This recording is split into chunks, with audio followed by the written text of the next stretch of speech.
On the surface, Mariah Simmons had everything she had ever prayed for. At 38, she was living in a modest brick house on the outskirts of Atlanta with the man she called the love of her life. Darnell Simmons, a strong-shouldered construction foreman with a quick smile, had been her partner for more than 15 years. Together they had weathered the ups and downs of bills, late nights, and family obligations. But through it all, they remained a team. Friends often said Mariah and Darnell were the kind of couple that gave others hope. Two ordinary people building an extraordinary love story. Mariah herself wasn't flashy. She worked as a nurse at a local clinic, known by her colleagues for her compassion and long hours. Darnell adored telling anyone who would listen how lucky he was to have her. "She's got the heart of an angel," he would say, wrapping an arm around her waist at barbecues and church gatherings. They had simple routines that spoke of devotion. Sunday dinners at the kitchen table, old jazz records spinning in the background.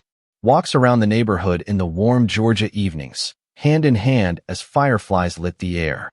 And, perhaps most of all, the laughter, the easy, genuine laughter that made people stop and smile when they passed by.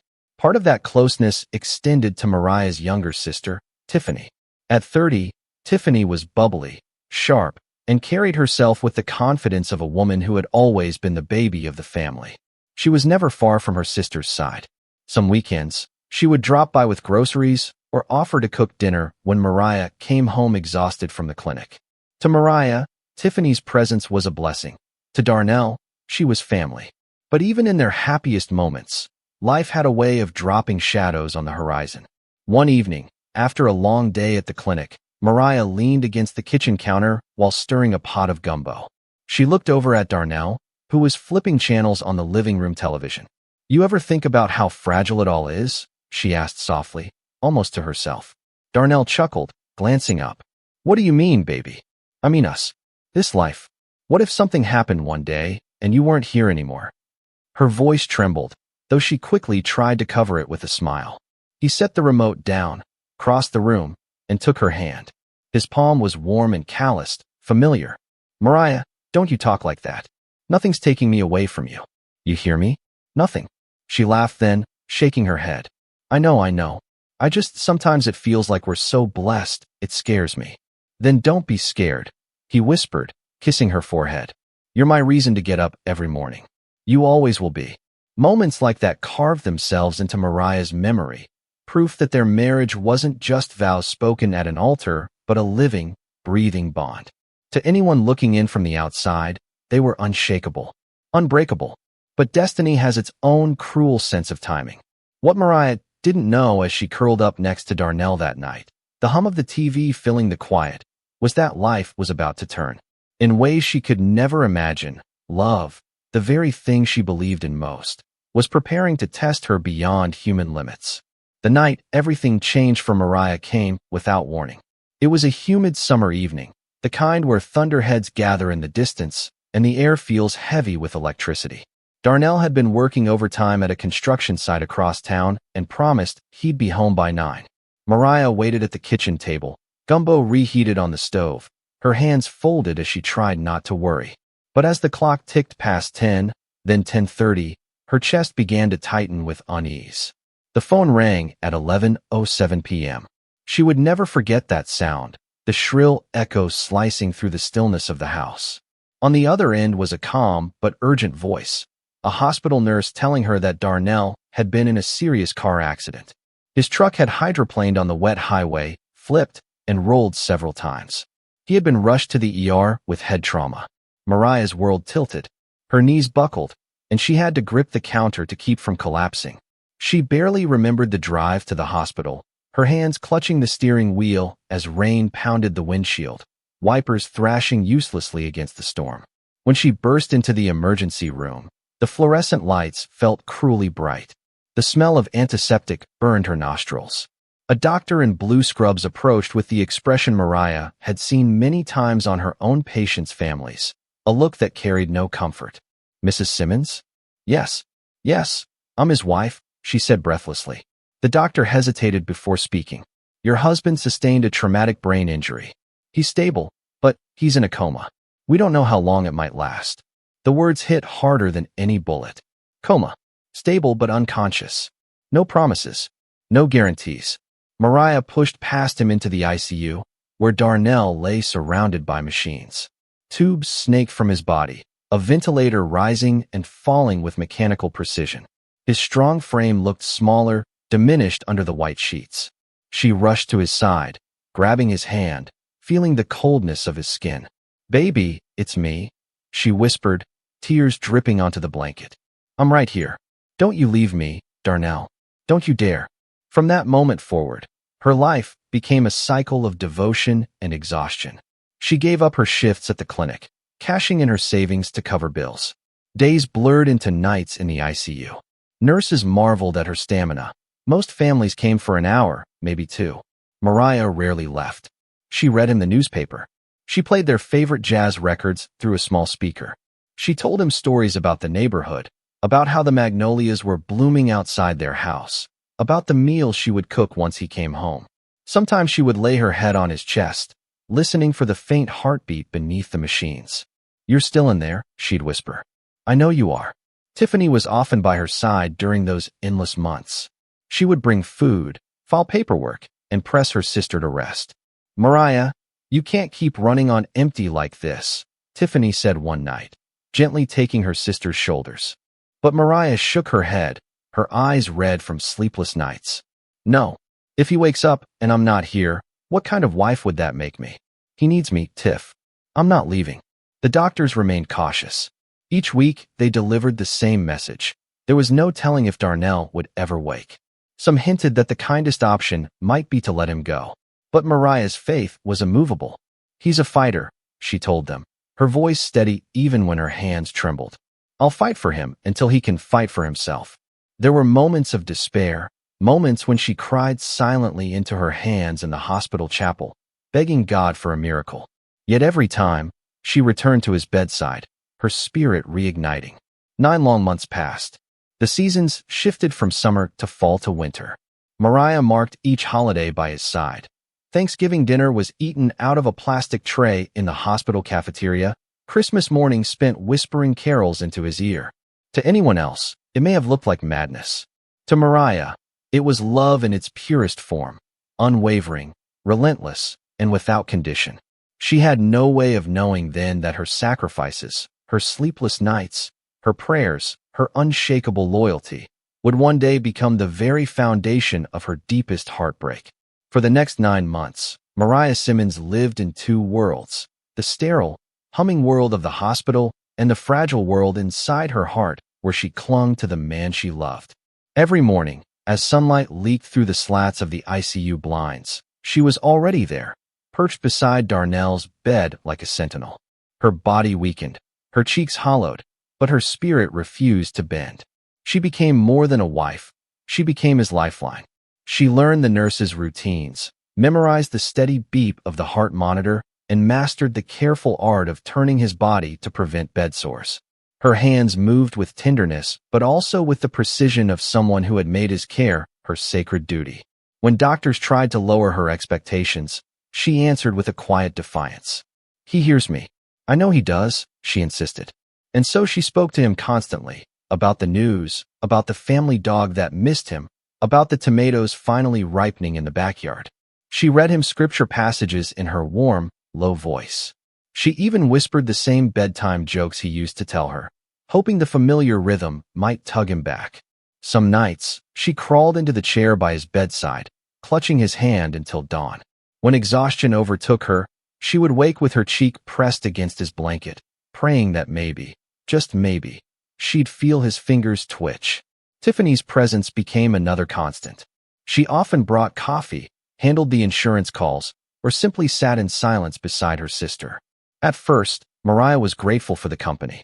"You don't know what it means to have you here," she told Tiffany one afternoon as they shared sandwiches in the waiting room. Tiffany gave her a reassuring smile.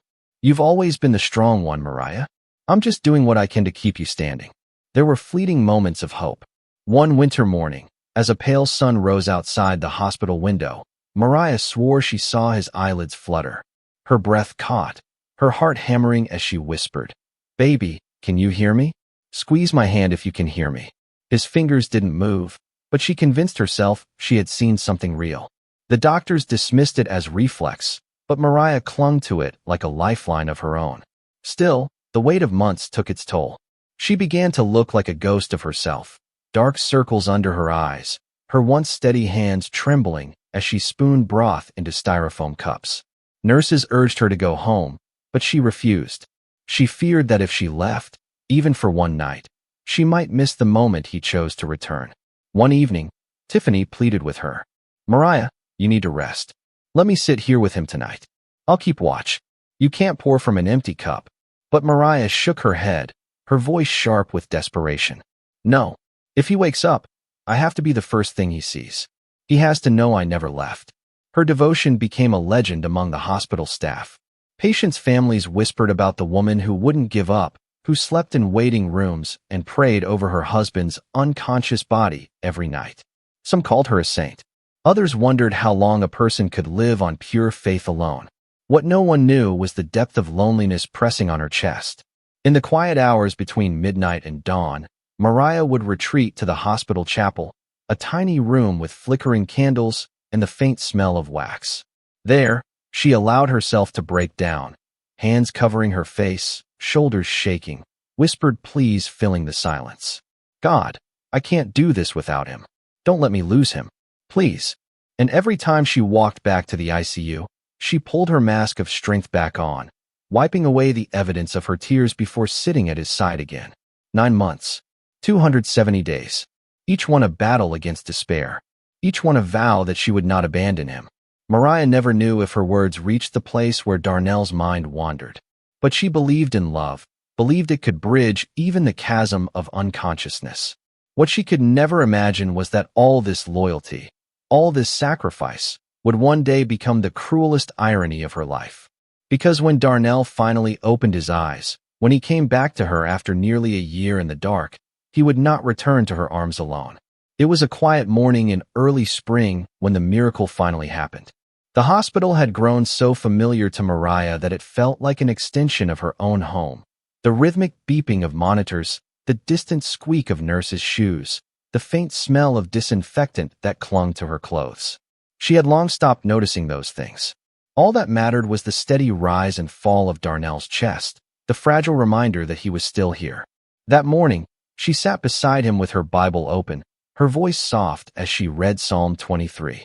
Her fingers stroked the back of his hand as she spoke, the same way she had done every day for the past 9 months. She paused to take a sip of coffee when something startled her, barely perceptible, but undeniable. His fingers twitched. At first, she thought exhaustion had tricked her eyes. She blinked, leaned forward, and clasped his hand with both of hers. "Darnell?" she whispered, her heart racing. "Baby, can you hear me? It's me, Mariah." The seconds stretched into eternity. Then, there it was again. His hand shifted, faint but real. His eyelids fluttered, as if fighting against some unseen weight. Tears welled in her eyes. She leapt to her feet, calling down the hall. "Nurse, somebody come quick. He's moving." Within moments, the room filled with staff. A doctor checked his vitals, a nurse adjusted the ventilator, alarms flickering. Mariah stood frozen, her hands clasped over her mouth, afraid to breathe too loudly in case it broke the fragile moment. And then his eyes opened. They were cloudy, unfocused at first, but slowly they landed on her. Recognition flashed across his face, weak and fleeting, but enough to shatter the walls of despair that had surrounded her for nearly a year. "Mariah?" His voice was a cracked whisper, raw from months of silence. She broke. A sob tore through her chest as she fell to her knees beside the bed, clutching his hand. "Yes, baby, it's me. I never left you. I told you I wouldn't." The doctor gave a measured smile, cautious but hopeful. "It's early, but he's responding. This is a good sign." For Mariah, it wasn't just a good sign, it was everything. It was proof that love had triumphed. In the weeks that followed, Darnell's recovery became the talk of the ward. Patients' families peeked into his room, inspired by the woman who had refused to give up. Local nurses nicknamed her the angel of the ICU. Even a small newspaper ran a story. "Wife's devotion brings husband back from the brink." Mariah basked in the praise, but more than that, she basked in the warmth of Darnell's hand now gripping hers with strength each day. She spoon-fed him soup, cheered when he took his first halting steps with a walker, and cried when he spoke his first full sentence. "I'm so glad you didn't give up on me." At night, when visitors had gone and the machines quieted, Mariah would rest her head on his chest, just as she had during the coma. This time, she felt his arm wrap around her weakly, a small but certain reminder that her love had not been in vain. Tiffany was there too, of course, clapping when he took his first steps, teasing him gently about getting spoiled by two sisters. Mariah thought nothing of it then. In her mind, they were simply family, two women united by their care for the man they both loved in different ways. The miracle of Darnell's awakening felt like a second chance at life, at love, at everything Mariah believed in. She told herself the worst was behind them. She had carried him through the valley of death, and now they could start again. What she could not see, what she could not even imagine, was that hidden inside this miracle was the seed of her deepest tragedy. For even as Darnell's body healed, his heart was drifting in a direction that would destroy them all. At first, life after the hospital felt like a dream come true. When Darnell was finally discharged, Mariah decorated their home with balloons and welcome back banners. She cooked his favorite meal, fried chicken with collard greens and cornbread, and sat beside him as he took his first bites outside of hospital food. Every smile, every laugh, felt like a reward for the hell she had endured. Neighbors dropped by with casseroles, friends from church came to pray, and everyone praised Mariah for her loyalty. "You're a miracle worker," one woman told her. "Most people would have given up, but you brought him back." Mariah would smile humbly, but inside, her heart swelled. She had saved her husband's life. Surely, that meant their bond was unbreakable. But as weeks turned into months, shadows began to creep into the corners of their marriage. Darnell was different. Physically, he grew stronger every day, walking farther, talking more easily, even cracking jokes again. But emotionally, he seemed distant, withdrawn in ways Mariah couldn't name. At night, he often sat alone on the porch, staring out into the dark with a cigarette in his hand, something he had never smoked before. When Mariah asked what he was thinking, he would shrug, mumbling, "Just stuff." The intimacy that once defined them had dulled. She longed for his touch, his laughter, his warmth beside her in bed. But more often than not, he turned away, claiming exhaustion. She tried to remind herself that recovery was complicated, that maybe he was still processing the trauma. Yet in the quiet hours of the night, loneliness wrapped around her like a cold sheet. It was during these times that Tiffany's presence grew stronger. She visited almost daily, bringing groceries, folding laundry, chatting with Darnell in the living room while Mariah cooked in the kitchen. Mariah would glance over her shoulder to see them laughing together, their heads tilted close as if sharing secrets. At first, she dismissed it. Tiffany had always been bubbly, easy to talk to. Darnell needed someone lighthearted, someone who could make him laugh while Mariah handled the heavy lifting of his care. Still, small things began to gnaw at her.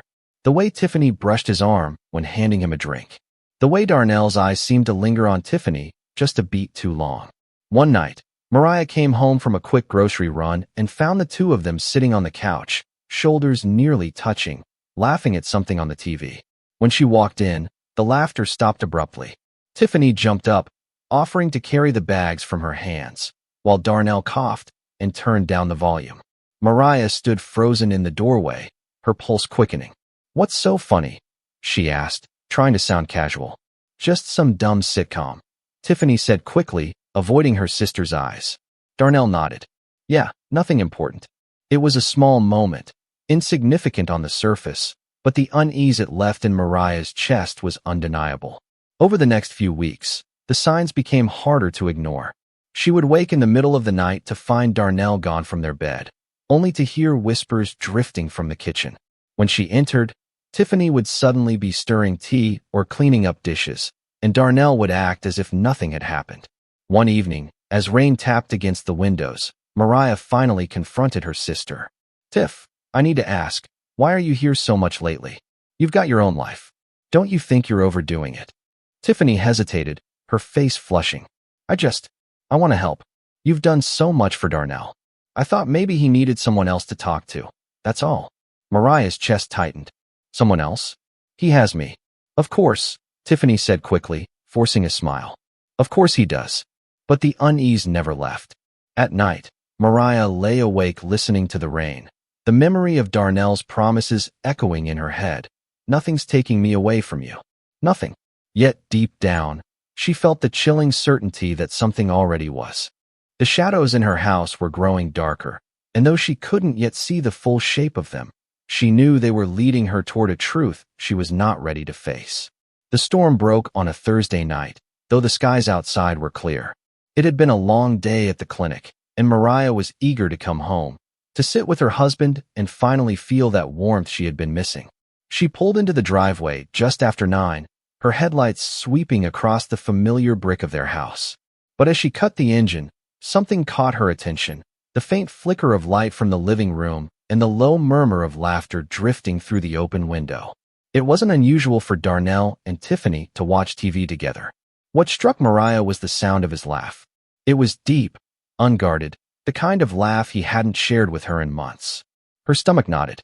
She stepped out of the car, her heels crunching against the gravel, and walked to the door with a heaviness pressing down on her chest. Inside, the house smelled faintly of wine and perfume. The lights were dim, the curtains half drawn. She set her purse on the counter, listening. A muffled giggle, a hushed voice, the sound of something shifting against fabric. Mariah's heart pounded as she moved toward the living room. With every step, dread curled tighter around her ribs. She pushed open the door, and the sight before her ripped her world apart. Darnell and Tiffany were tangled together on the sofa, his shirt half open, her hair disheveled. The blanket meant for cozy family nights pooled at their feet like discarded evidence. For a moment, the world seemed to freeze. The air was heavy, her breath caught in her throat, and all she could hear was the thunderous pounding of her own heart. Darnell's head snapped up first, his face drained of color, panic flashing in his eyes. "Mariah," he began, scrambling to pull the blanket over them. But Mariah's voice exploded before he could finish. "Don't you dare say my name." Her voice was raw, shaking with disbelief and rage. Tiffany sat up, her face pale and stricken.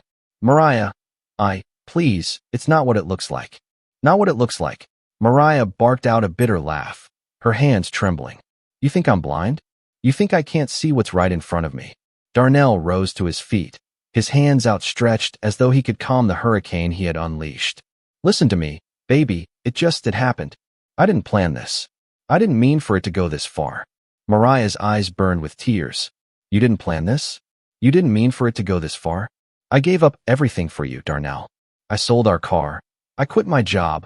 I slept in that hospital chair for 9 months so you wouldn't wake up alone. I saved your life, and this is how you repay me." Tiffany began to cry, covering her face with her hands. "I'm so sorry, Mariah. I don't know how it happened. I just..." "Don't," Mariah snapped, her voice sharp enough to cut glass. She turned on her sister, the betrayal cutting deeper than any wound. "You were supposed to be my family. You were supposed to help me hold everything together. And all this time, you were waiting for me to fall asleep so you could steal what's mine." Tiffany sobbed harder, but her silence spoke louder than any words could. Mariah staggered back, her body trembling as if the floor itself was collapsing beneath her. She wanted to scream, to cry, to claw the pain out of her chest.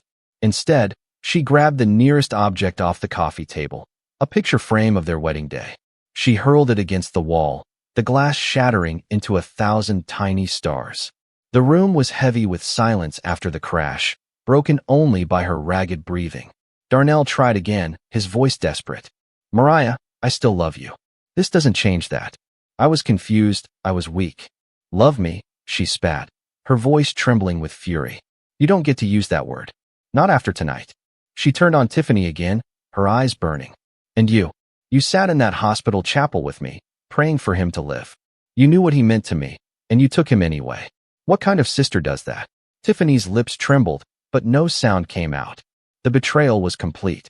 Mariah felt as if a knife had been driven into her back, twisted by the two people she trusted most. Every sacrifice, every sleepless night, every whispered prayer, it all felt like ashes in her mouth now. Her voice dropped, cold and broken. "Both of you are dead to me." She turned on her heel and stormed out of the room, the sound of her footsteps echoing through the hall like gunshots. Behind her, Darnell called her name.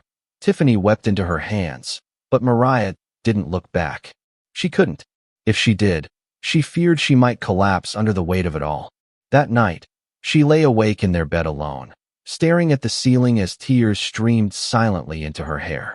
The storm had finally broken, and she knew nothing in her life would ever be the same again. Mariah woke the next morning with her body aching as if she had fought a war in her sleep.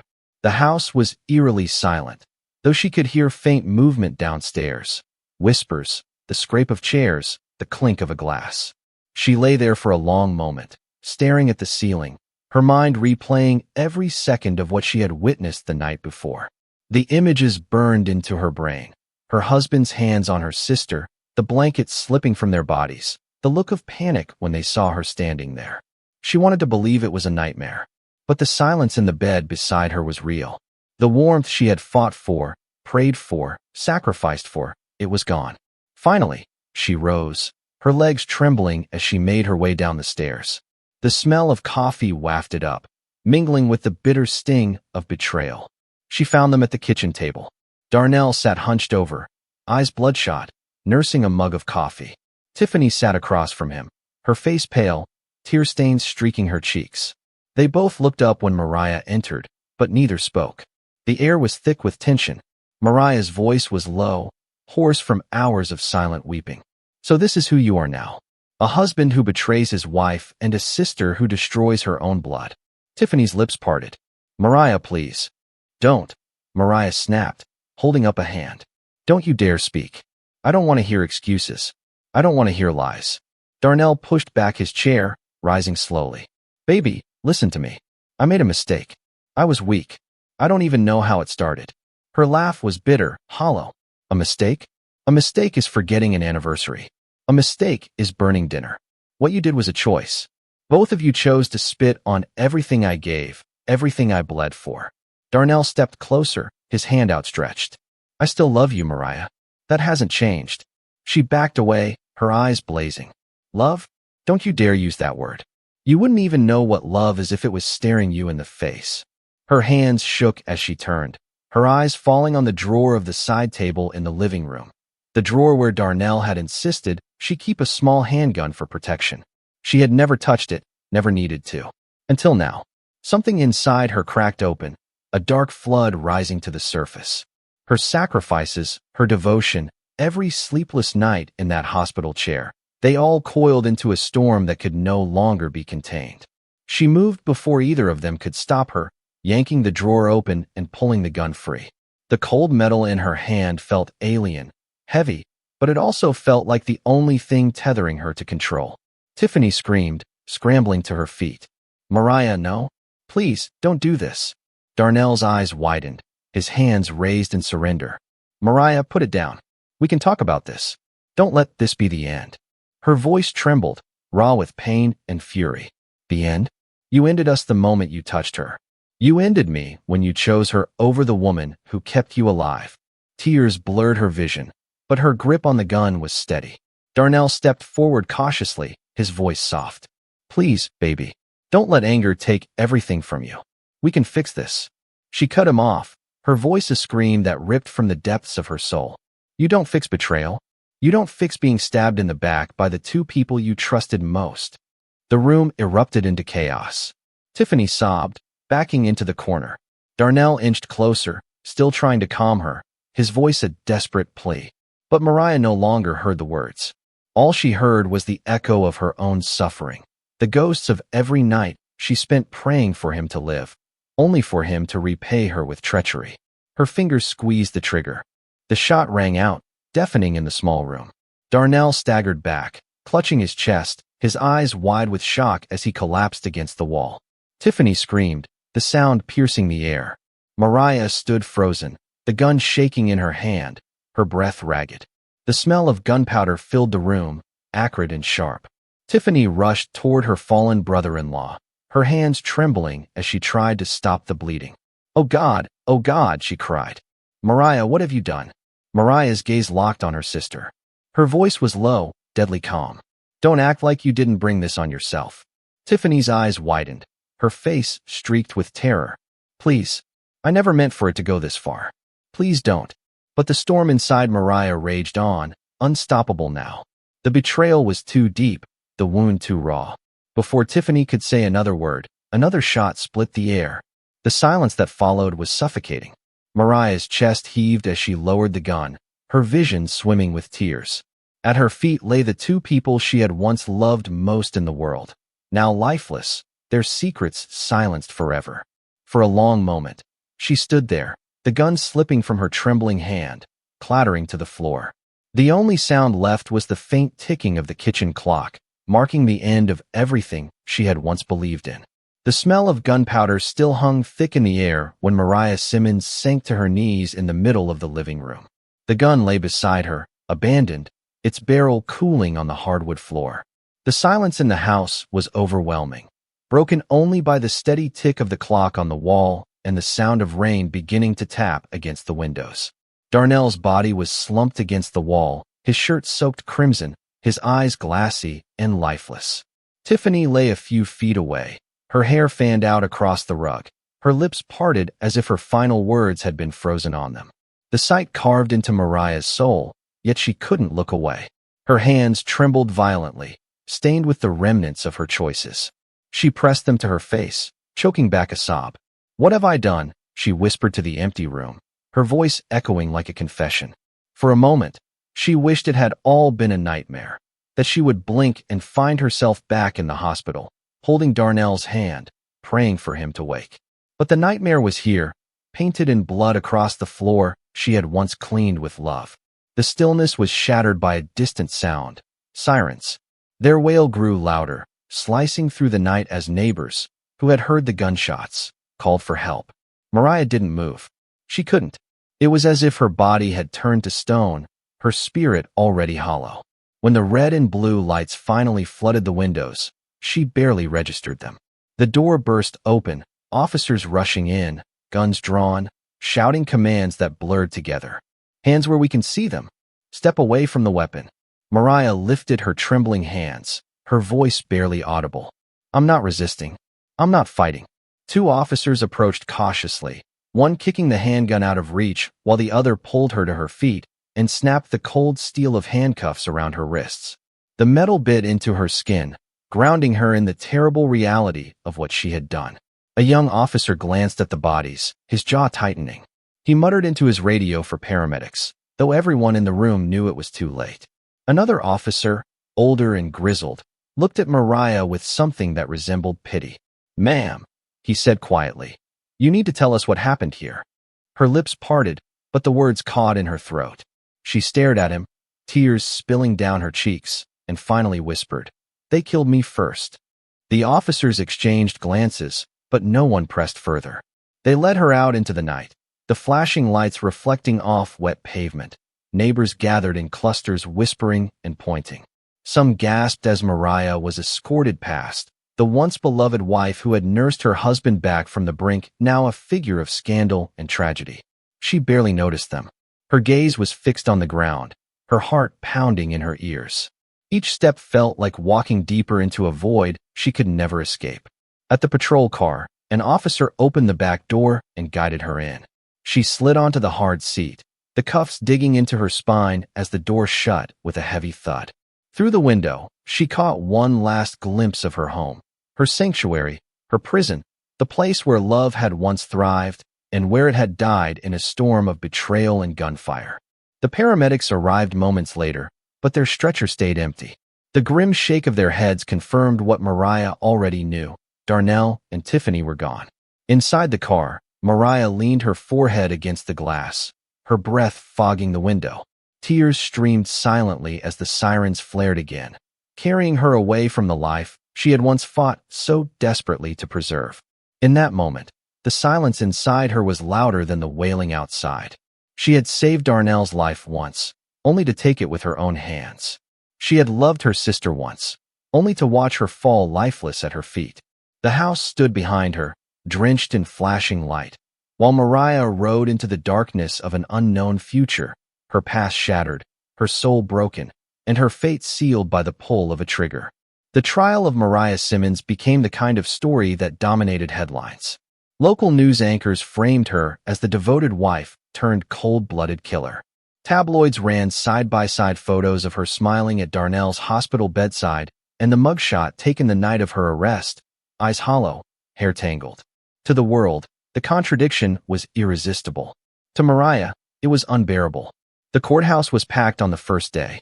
Reporters lined the steps, cameras flashing as deputies escorted her inside in shackles. Spectators filled every bench, some out of curiosity, others out of pity, and still others hungry to see justice served. Mariah sat at the defense table, her head bowed.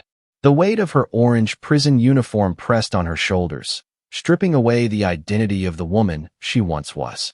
Across the aisle sat the prosecution, armed with binders of evidence and photographs too gruesome to display without warning. The presiding judge, a stern man with gray hair and piercing eyes, brought the room to order. Ladies and gentlemen of the jury, you are here to decide the fate of the defendant, Mrs. Mariah Simmons, charged with 2 counts of murder. The prosecution went first. The district attorney, Paul Harrington, a sharp-jawed man with a voice that carried authority, painted Mariah as a woman consumed by jealousy, incapable of controlling her rage. She devoted herself to her husband during his coma. Yes, Harrington conceded, pacing before the jury. But devotion does not excuse murder. When she discovered her husband's affair, she had choices. She could have walked away. She could have sought help. Instead, she reached for a gun and ended 2 lives in cold blood. That, ladies and gentlemen, is not love. That is vengeance. He turned sharply, pointing at Mariah. She did not collapse in grief. She did not call the police. She executed her husband and her own sister in the living room of her home.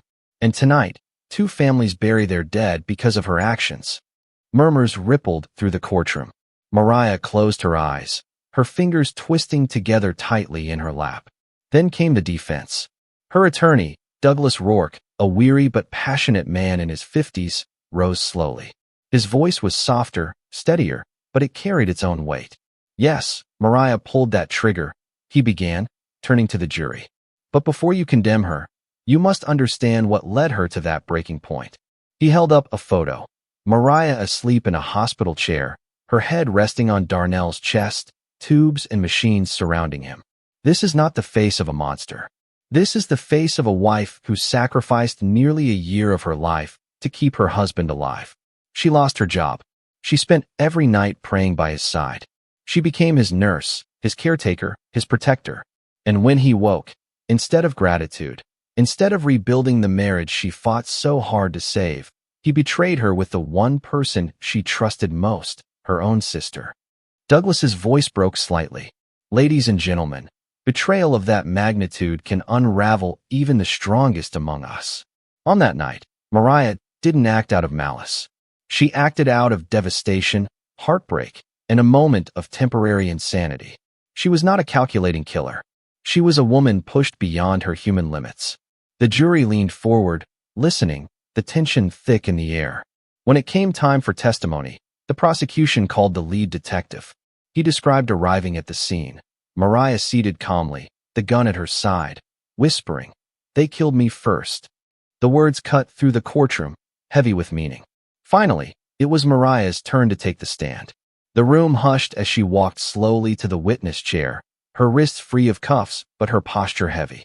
She swore the oath and sat, her eyes fixed on her folded hands. "Mrs. Simmons," her attorney began gently, "can you tell the jury what you felt the moment you saw your husband and sister together?" Her voice was fragile, trembling, but clear. It was like my heart stopped, like the floor fell out from under me. I gave up everything for him. I thought if I just loved hard enough, prayed long enough, he'd see how much he meant to me. And then, I saw them, the 2 people I trusted most. And in that moment, something inside me broke. She wiped at her tears, her voice cracking. I didn't plan it. I didn't even think. I couldn't breathe. I couldn't stop the pain. I wasn't myself. I don't even recognize the woman who pulled that trigger. The jury listened intently.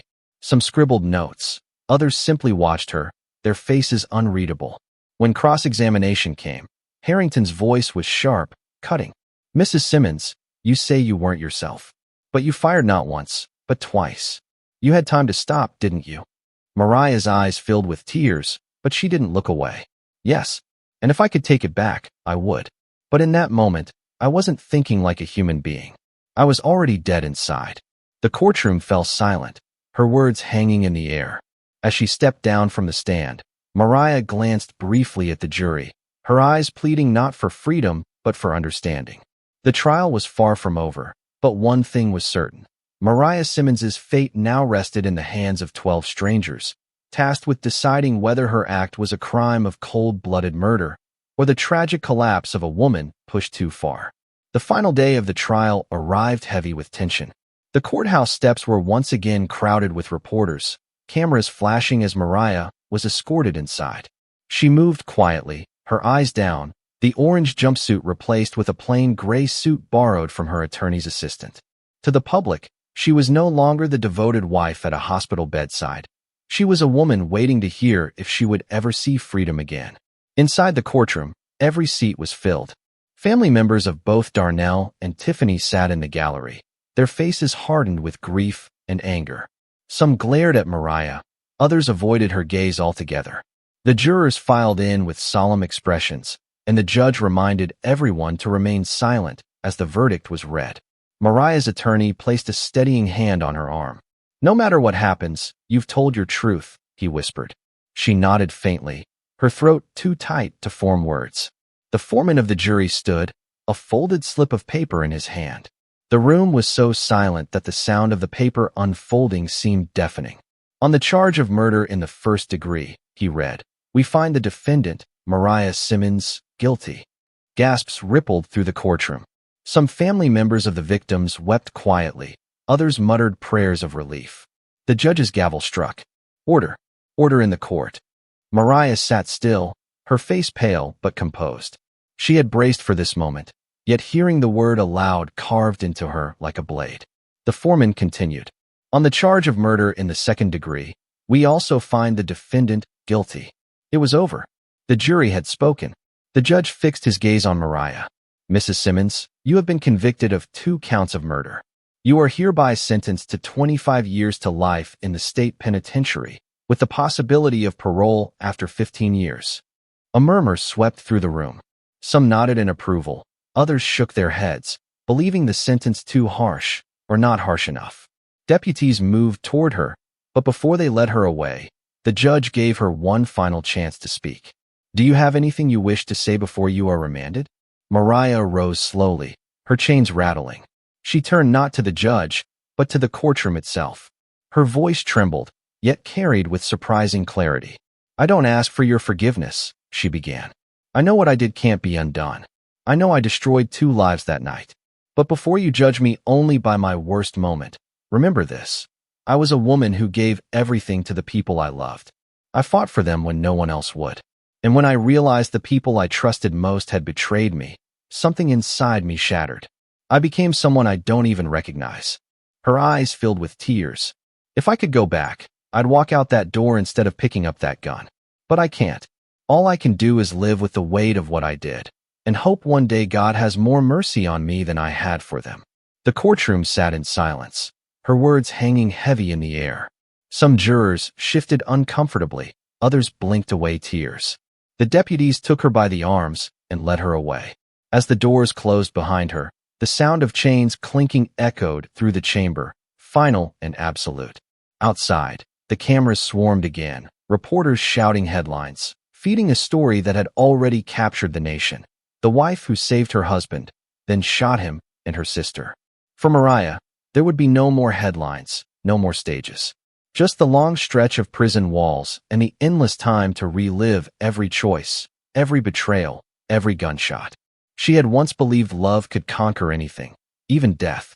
But in the end, it wasn't death that had stolen everything from her. It was betrayal. And as she disappeared into the custody of the state, her story lingered like a haunting lesson.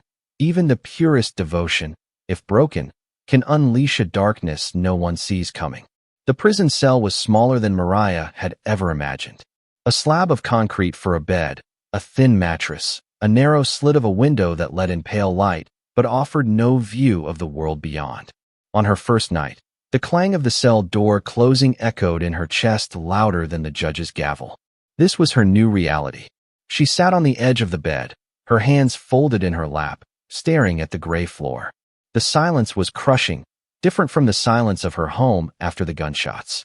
This silence was institutional, endless, a reminder that she was no longer a wife, no longer a sister, only an inmate. At night, memories haunted her. She thought of the evenings when she and Darnell had danced barefoot in the kitchen, the sound of old jazz records filling the air. She thought of Tiffany's laughter when they were children, two sisters braiding each other's hair under the porch light. Those memories now twisted like knives, cruel reminders of what had been lost. Some guards treated her with indifference, others with quiet sympathy. One officer, a middle-aged woman with tired eyes, left her an extra blanket during the cold nights. "I read about your case," she said softly once. "It's a damn shame. You should have walked away." Mariah nodded, tears burning her eyes. "I wish I had," she whispered. Meanwhile, the world outside continued to dissect her story. News stations debated whether she was a villain or a victim of unbearable betrayal. In her old neighborhood, some neighbors defended her, recalling how they had watched her pray day after day in the hospital chapel. Others condemned her, shaking their heads and whispering that she had thrown her life away for 2 bullets. Her trial had divided the community. To some, she was a cautionary tale about the dangers of vengeance. To others, she was a tragic figure, a woman who had given everything only to be pushed over the edge. Inside the prison walls, Mariah carried all those voices with her. But the one voice she couldn't silence was her own. She replayed every moment of that night. The shock in Darnell's eyes, the terror on Tiffany's face, the deafening sound of the gun. "If I had just walked out that door," she whispered to herself in the darkness, "none of this would have happened." And yet, deep in her heart, she knew she hadn't walked away because betrayal of that depth felt like a kind of death. It wasn't just infidelity. It was a violation of everything she had sacrificed for, a ripping away of her identity as wife, as sister, as protector. In that moment, the gun had become her voice, her final answer to the silence that had swallowed her life. Months later, during a prison chapel service, she finally found the courage to stand and speak. Her voice trembled as she addressed the small group of women sitting in the pews. "They tell you that love can conquer anything," she said, her hands shaking. "But what they don't tell you is that when love is betrayed, it can also destroy you. I let that destruction own me. And now I'm here." The women listened quietly, some nodding, some weeping softly.